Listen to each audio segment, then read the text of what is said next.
back. Compel your audience. Chris Watson here. Hope you guys are doing extremely well this week. I know we got some people out there on spring break, and I hope you get a lot of rest. Today, we're going to talk about a topic that I would say comes up regularly, at least in my world, where people are asking about, like, how do I get started? How do I start telling stories? Where do I tell them?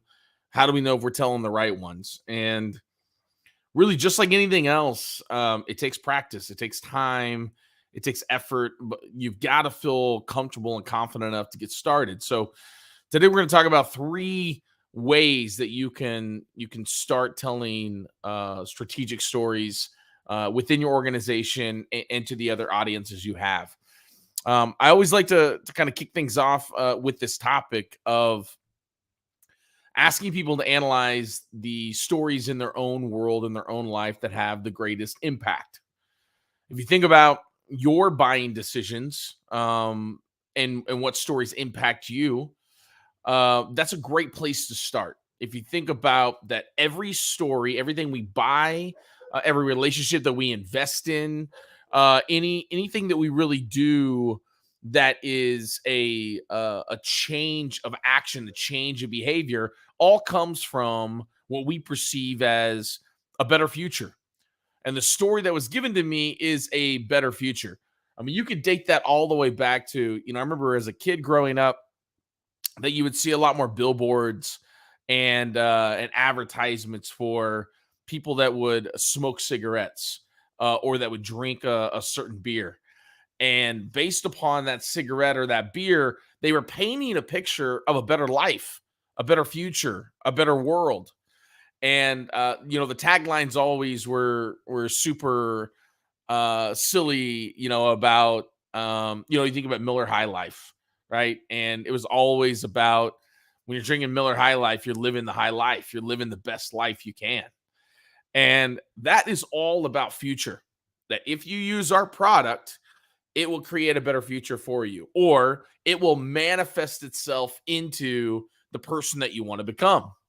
So if we start there and we think about that, every story we tell, in order for those stories to be successful, they have to offer the future that our customer or our people internally, our investors, our leaders, um, our current customers, the future that they want, or a better future than the one that they're on track to have.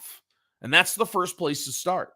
The first place to start is to ask yourself, in our marketing, in our sales pitch, in our customer success, management, are we doing, internally, their people, are we doing a good enough job at casting a better future for all of our employees, all of our prospects, all of our strategic partners, all of our current customers? Because the moment that we don't is the moment that they go looking for a better story elsewhere, that they go find a product that they think creates a better future for them. Now, we want to make sure that we're, very strategic in the story that we tell, because too often I also see where companies want to be everything to everyone, and that isn't a reality. I mean, how many times have we purchased a product that told us it was going to be, it was going to offer a better future, and it did it?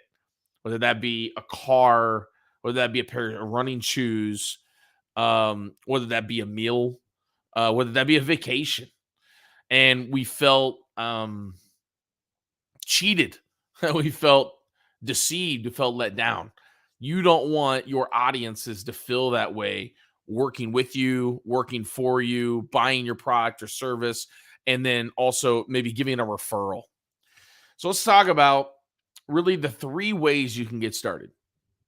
Number one is you have to mine for great stories that are already being told. So let's break this down. Let's talk about external audiences, whether that be our prospects, strategic partners, or our customers. We have to mine for these stories in various places. Number one, we need to mine for these stories in our sales conversations, whether that be on a demo, a presentation, a discovery call. We have to mine for these on a cold call that's converting. We have to mine for these, and if you're recording phone calls, go listen to those phone calls. Go listen to the ones that are having the longest conversations. Mine for these great stories that are capturing the attention of the audiences we want to capture, and listen to those stories and ask yourself, is this a story, a narrative that our organization can adopt that truly highlights who we are? A lot of times, when I'm working with an executive, they see the organization from a 30,000 foot view. They're always thinking about what's the next step we're gonna take. They think about the micro decision, but they're really looking at it from a macro perspective. When you're an employee, when you're a salesperson in the organization, you're in the micro every day. You're living it out. So you've got to come up with ways to solve the problems. You got to figure out ways to communicate to a lot of different nuanced audiences, prospects. So they have sometimes our best stories, and they're already being told. We just got to tap into that. We got to listen for that. Um, Andy Raskin says that when we want to develop a great strategic narrative, we start at the sales deck. Whatever the sales deck is, that's really what the narrative of our organization is, to be able to convert people into customers. So, internally, we should be listening to our managers, our leaders of people, especially on those teams where we have high retention, people that are staying for a very long time. Those leaders are probably communicating our story so effectively internally that people want to continue to work for our organization. They want to work for that leader. We can really garner a lot of information from them, a lot of those stories from them that they're already being told in the organization. We're just not listening. We're not strategically going to look for them. We're not intentionally trying to discover them to begin telling them organizationally wide, or even in our marketing. The last place I would say is the customers that have been with us the longest. We have to go and ask questions from them, asking them, how has our product or service changed your life? How has it changed your world for the better? Listen to these customers that have been with us for a really long time, asking questions of, you've been with us for 8 years, but you've never referred anyone. Is that because we've made it difficult to refer? Or do you not know what you would say to refer someone? Remember, every time we're telling a story, we're trying to create champions of that story. I want to tell a story so well that someone that takes that story and then they can go and tell it to someone else. They can go and share that story. That's truly how you become an expert in your industry, become an industry leader. So we've got to mine for those stories that are already being told in our organization, from our salespeople, from our customer service, from our leaders. We can learn a lot from them about the stories that are working and which ones aren't. How often are our sales team actually using the marketing materials, or are they not? And there are sometimes that the loudest voice is winning when it even isn't when it's not the best story being told. Number two, we can build stories on top of or using um, other industries or other organizations outside of our competition. So I have found that, when you start paying attention to where other stories are being told, whether that be in ads, or whether that be in YouTube pre-roll, whether that be a Super Bowl commercial, whether that be, a new product that's starting to grow tremendously.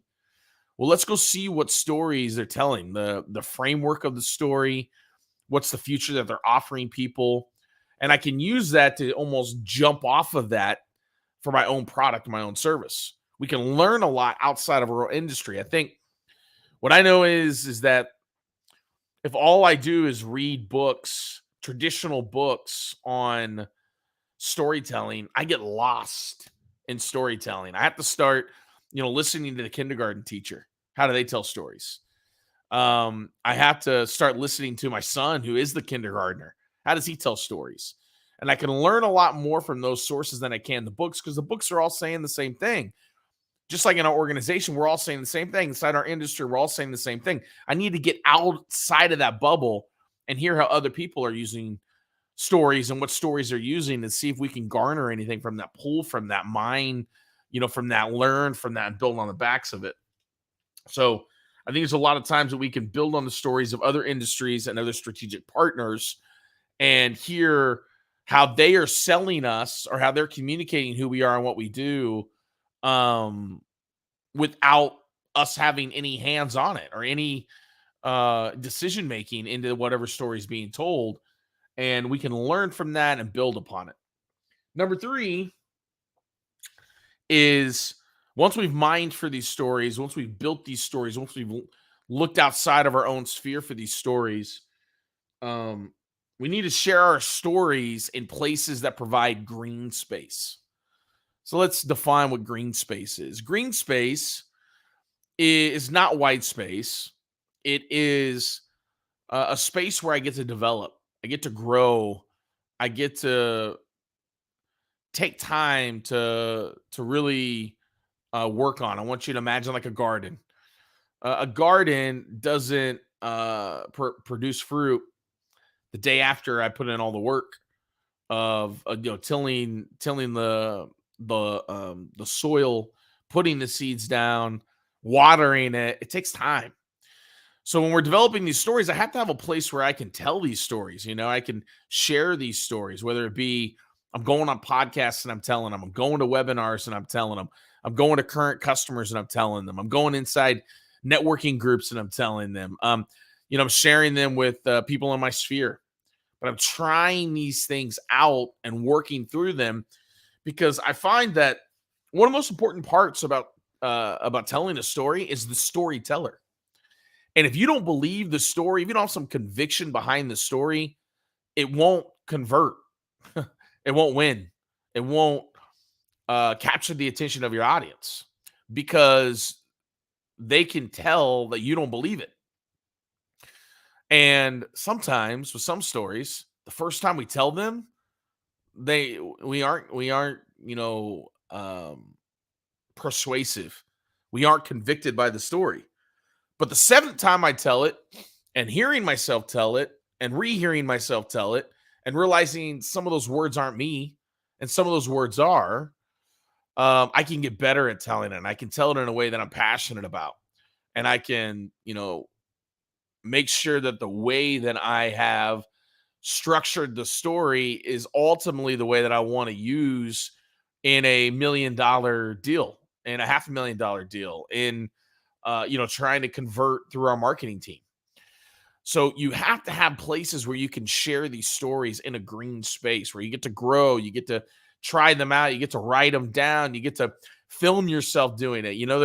We're shifting so much to this omni-channel approach that you also have to make sure that when you're telling this story, how does it sound on audio? How does it look on video? What does it look like in a blog? If I send it through an email, what does it appear like in a deck? Well, those are all green spaces. We got to try these stories out. I've had some that fell flat. They were no good. But after I massaged them and I worked through them and I told them 7 or 8 times, I recognized, yeah, the main point I wanted to get across was the same, but I wasn't using words that people could actually participate in the story. They weren't understanding what I was saying. So once again, if you want to start telling stories that actually convert, number 1, mine for those stories in all the different places, internally, with your people, you're listening to sales calls, trying to figure out what salespeople are having the longest conversations. Look at presentations, look at deals closed, look at emails, outbound or inbound, structure of your sales process. Tap into marketing individuals that may not always be the loudest voice. Listening to leaders that seem to have the highest retention of their teams, or people that are getting promoted outside of their team, and listen to what the stories and the narrative they're telling. Reaching out to customers and asking them, how have we changed your life? How have we changed your business? And try to tap into understanding what are the what can I garner the information from these customers to be able to use in a story. Number two is, can I look outside of my normal path, my normal space that I'm listening and I'm tuned into, to hear other stories that we can then adopt and adapt and flex into our own industry, into our own content, our own messaging. And then lastly, find green space to be able to tell these stories, to be able to try them and use them and mold them and shape them. And as you begin to do that, you'll know, I didn't like how that sounded. I didn't like how that felt. That wasn't me. I was telling somebody else's story. And then ultimately, as you do these three things and you're doing them regularly, you will begin to craft a compelling story.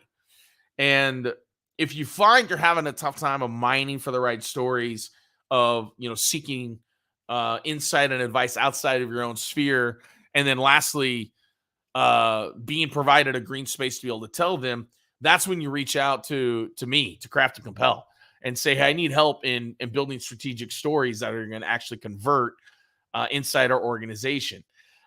We need to gain the attention of fill in the blank audience, of X audience, and we're not. They're disengaged. So what story is it that we need to be telling them? And how can we learn from some of the stories that are already being told?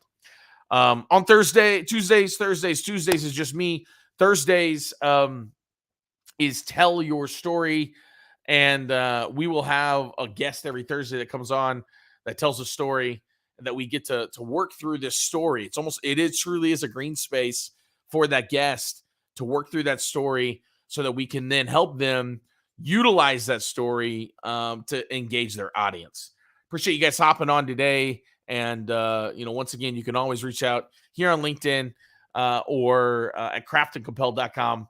And I truly believe that the first step in telling better stories that convert is to realize that you already have all these stories in your organization. You're just not intentionally looking for them. We'll talk to you guys soon. Have a great week. All right, bye-bye. Peace.